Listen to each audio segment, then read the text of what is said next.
Começa agora. Diário Econômico Original.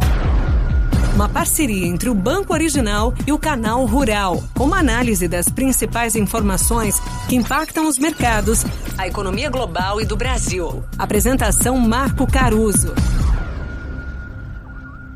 Bom dia, pessoal. Hoje é terça, dia 13 de junho de 2023 e esse é o episódio número 200 do seu Diário Econômico.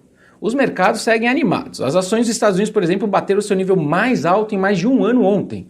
Além do rally das Big Techs e de inteligência artificial, tem toda essa expectativa também para a pausa do Fed na quarta-feira. E como a Nasdaq se beneficia ainda mais dessas três coisas, ela também bateu sua máxima em 14 meses.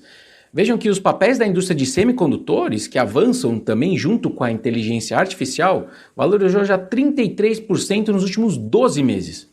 Só que no fundo, um número muito pequeno de ações tem impulsionado o SP 500. Existe até aquela piada que o SP 495 tem atrapalhado o S&P 5. Agora, sobre o Fed, daqui a pouco às 9h30, a gente tem uma prévia importante para as apostas sobre o evento, com a divulgação do CPI americano, que é o IPCA deles, né? O número só não deveria fazer muito verão para a política monetária, é verdade, mas nesse ajuste fino de fim de ciclo de juros, os ativos ficam mais sensíveis a eventuais surpresas dos dados. Falando do Ibov agora, ele surfa essa onda externa, é verdade, sem dúvidas, só que o alívio do risco país e dos juros futuros também tem ajudado. Isso tudo apesar das commodities não cooperarem. Só para você ter uma ideia, o setor de materiais, que é tipo a Vale, caiu de novo outros 1% segunda. Mesmo dentro do S&P, o rally de segunda deixou de fora as ações de petróleo, que caiu outros 1%, com os preços dos petróleos cedendo ali para perto de $70, né, mais ou menos, mesmo com um corte recente de produção que foi anunciado pela Arábia Saudita dias atrás. Aliás, esse deveria ser um ponto de interrogação dessa empolgação dos mercados. Além de estar muito concentrado em poucas ações, torcendo por cortes de juros dos BCs, as quedas seguidas dos preços de tantas commodities que são cíclicas não contam uma história muito bacana sobre o crescimento global, certo? Mas enfim, voltando para o Brasil, eu citei os juros por aqui e ontem o Roberto Campos Neto e o Boletim Focus deram uma seta importante na direção de cortes de juros. Comentei ontem, que nessa discussão estava faltando justamente uma melhora no cenário inflacionário que transbordasse para 2024 em diante. Só que ontem começou a acontecer. O IPCA de 2024, estimado pelos economistas dentro do Boletim Focus, cedeu para perto de 4% e ali para 2025 e 2026 ele veio abaixo disso. O andamento do arcabouço fiscal ajuda a explicar essa melhora, é verdade, mas no fundo ele já está rolando há um tempo, certo?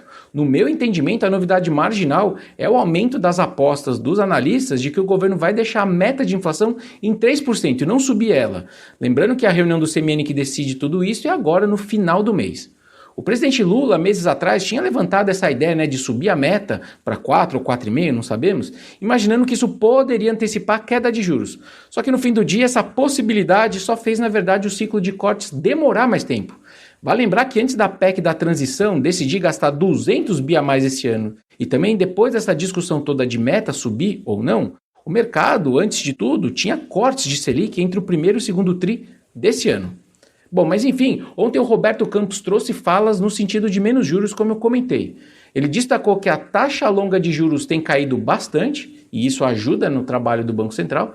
Ele arriscou, inclusive, dizer que o IPCA de junho pode ser negativo e que poderia, inclusive, fechar o ano em 4,5%. Ou seja, ele está bem mais animado nos seus números do que o consenso, pelo menos até agora. Como todo banqueiro central, ele trouxe os contrapontos negativos, em termos de mais inflação, mas essas falas aí foram suficientes para o mercado colocar mais de 0,25 de queda já em agosto, na reunião de agosto, e um ciclo final com o Selic já batendo 9,25 lá para dezembro do próximo ano. O timing desse primeiro corte ainda depende, como eu comentei segunda também, da decisão da meta e do Focus seguir melhorando em direção a essa nova meta, ou não, se ela ficar em 3%. Agora, colocar 450 pontos de queda já, agora, ex ante, como os economistas gostam de falar, eu acho temerário. Será que o pessoal não está apostando numa maior agressividade dos futuros novos membros do Copom? Porque não é uma discussão de recessão, Tá todo mundo revisando o PIB para cima. Enfim, veremos. Bom dia, bons negócios e sorte sempre. Você ouviu Diário Econômico Original. Uma parceria entre o Banco Original e o Canal Rural, com uma análise das principais informações que impactam os mercados, a economia global e do Brasil. De segunda a sexta, às 6 da manhã, no Spotify e YouTube.